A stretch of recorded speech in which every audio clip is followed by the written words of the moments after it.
नमस्कार दोस्तों। आज की इस वीडियो में आपको एक छोटी सी जानकारी देना चाहती हूँ और वो जानकारी है कि हिंदी के जो आपके गद्य साहित्य था उसमें मैंने कुछ टॉपिक तो आपको पहले करवा रखे हैं। अगर आपने प्लेलिस्ट में नहीं देखे हैं तो बिल्कुल जाके देख सकते हो। यहाँ मैंने आपको कुछ टॉपिक गद्य साहित्य के रेखा चित्र, एकांकी, आत्मकथा, संस्मरण, रिपोर्टाज, ये कुछ टॉपिक तो मैंने आपको पहले करवा रखे हैं। लेकिन कुछ टॉपिक जो है आपके अभी तक भी बाकी हैं। जैसे आपके जिसमें महत्वपूर्ण टॉपिक है निबंध हो गया, उपन्यास हो गया, नाटक हो गया, एकांक आपके जो है कहानी हो गई। कुछ टॉपिक आपके इसमें बाकी हैं, जिसमें से आज आपके सामने एक टॉपिक है निबंध। इसके बारे में आपको कुछ बताना चाहती हूँ कि जो निबंध वाला टॉपिक है बहुत ही महत्वपूर्ण है। इसमें आपको ध्यान रखना है। देखो, निबंध में आपके भारतेंदु युग, द्विवेदी युग, शुक्ल युग और आपके शुक्लोत्तर युग, ये 4 पार्ट है। सबसे महत्वपूर्ण पार्ट साथियों इसमें कौन सा है? चौथा पार्ट है शुक्लोत्तर युग। हर बार यहाँ से जरूर प्रश्न बनता है, तो आपको सबसे ज्यादा फोकस किस पे करना है? शुक्लोत्तर युग पे करना है। अगर आप लोग कहोगे तो बिल्कुल ये वीडियो मैं आपको यूट्यूब पे करवा दूंगी, लेकिन उससे पहले एक बार आप नोट्स अगर आप चाहो तो लिख भी लेना, आपको दिख रहा होगा। तो ये आपके जैसे बालकृष्ण भट्ट हो गए, जो आपके सबसे पहला युग था कौन सा? भारतेंदु युग। उसके प्रमुख निबंधकार ये आपके निबंधकार है, और उसमें आपके साथियों ये बालकृष्ण भट्ट है। अगर आपके पास पहले कोई नोट्स पड़े हो तो उसमें आप जो मैंने हाईलाइट कर रखे हैं ये आप हाईलाइट कर लेना, क्योंकि ये वो निबंध साथियों जो आपके एग्जाम में पहले पूछे गए हैं, उन्हीं को मैंने हाईलाइट कर रखा है। चाहे आप किसी भी स्टेट से हो, चाहे आप किसी भी, जैसे आप आरपीएससी का पेपर दे रहे हो या फिर आप जैसे बिहार किसी भी जो है कहीं से पेपर दे रहे हो, लेकिन ये सारे जितने अब तक पूछे गए वो सारे जो पुराने क्वेश्चन थे उसमें उसको मैंने इसमें हाईलाइट कर दिया है। अब जब बालकृष्ण भट्ट के आप ये निबंध हाईलाइट कर लेना आपके नोट्सों में या फिर आपके पास जो भी गाइड है उसमें। और उसके बाद देखो, जैसे ये आपके प्रताप नारायण मिश्र है, इसमें आपके ये पहले पूछे गए हैं। ये आपके भारतेंदु हरीशचंद्र है।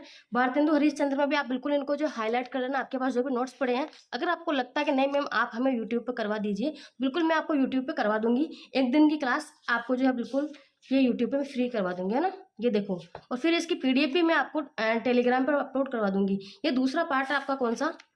द्विवेदी युग वाला। ये द्विवेदी युग में आपके देख लो, प्रमुख कवि ये है आपके द्विवेदी युग के, और इसमें महावीर प्रसाद द्विवेदी के ये प्रमुख जो है उनके निबंध महत्वपूर्ण है। और ये आपके पहले पूछे गए थे यहाँ से बहुत सारे निबंध जो है। ये देखो, श्याम सुंदर दास, इनके ये सारे जो है साथियों निबंध पहले एग्जाम में पूछे गए हैं, है ना। लेकिन सबसे जो महत्वपूर्ण मैंने बताया आपका चौथा पार्ट सबसे महत्वपूर्ण है, उस तक आप रुके रहना। आप बिल्कुल चौथे जो पार्ट है आपका वो पूरा देखना आप, है ना। ये आपके हो गए। उसके बाद आपका तीसरा जो पार्ट है शुक्ल युग, ये शुक्ल युग के निबंध प्रमुख देख लो। और उसके बाद देखो, ये बिल्कुल मोस्ट है, ये सारे साथियों जैसे आपके नंदुलारे वाजपेयी, नागार्जुन, श्रीलाल शुक्ल, विष्णुकांत शास्त्री, रविंद्रनाथ त्यागी, रूपनारायण पांडे, रामस्वरूप चतुर्वेदी, मुकुटधर पांडे और रघुवीर सहाय, ये सारे आपके एग्जाम में आ चुके हैं जो आपको हाईलाइट में दिख रहे हैं। अब इसके बाद हम बात करते हैं जो सबसे महत्वपूर्ण युग है साथियों, वो है शुक्लोत्तर युग। यहाँ से जरूर आपके एग्जाम में प्रश्न आता है। देखो, सबसे पहले हम बात करते हैं डॉक्टर नगेंद्र की। इनके जो ये निबंध है बिल्कुल मोस्ट है, आप भी इनको मोस्ट लगा लेना, बार बार इन्हीं का ही रिविजन करना, है ना। एक्स्ट्रा भी पढ़ना है आपको, बाकी जो है उनको भी देखना है, लेकिन ज्यादातर आपको लगता है ना कि हाँ सीमित पढ़े, तो सीमित में आप इनको भी पढ़ सकते हैं। कुबेरनाथ राय के ये बिल्कुल मोस्ट जो है। धर्मवीर भारती के ये प्रमुख जो निबंध है वो बिल्कुल मोस्ट है। उसके बाद हम बात कर सकते हैं आगे निर्मल वर्मा की मोस्ट है। प्रभाकर माचवे, विद्यानिवास मिश्र, साथियों वेरी वेरी मोस्ट लगाना विद्यानिवास मिश्र के। इनके कुछ ही निबंध बचे हैं, जैसे 3-4 निबंध बचे हैं जो आपके एग्जाम में नहीं पूछे गए, बाकी इनके पूरे निबंध हर एग्जाम में रिपीट हो चुका है ना। ये रामवृक्ष बेनीपुरी हो गए।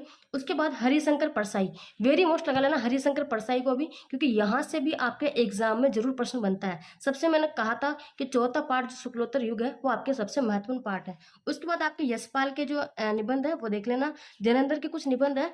बाद में आगे मैं बात करती हूँ रामदरस मिश्र, देखो इनके भी कुछ निबंध जो आपको मोस्ट ध्यान में रखने हैं।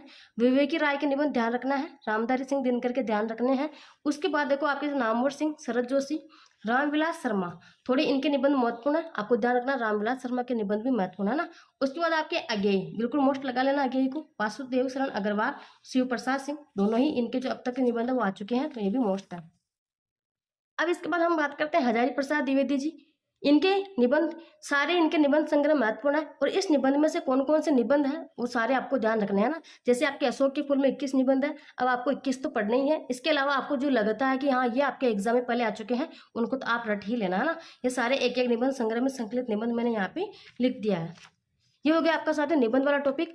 अब अगर आप लोग कहोगे तो मैं इसको यूट्यूब पे करवा के इसकी पीडीएफ अपलोड कर दूंगी, या फिर अगर आपके पास जो नोट्स पड़े हैं उन्हीं में ही आप इसको क्या करना है, हाईलाइट कर लेना है। आगे आपका ऐसे नाटक वाला टॉपिक भी है, तो नाटक वाला टॉपिक में मैं आपको करवाऊंगी, लेकिन पहले आप मुझे इस पर जरूर अपना कमेंट करके बताना कि आपको वीडियो यूट्यूब पे करवाई जाए या फिर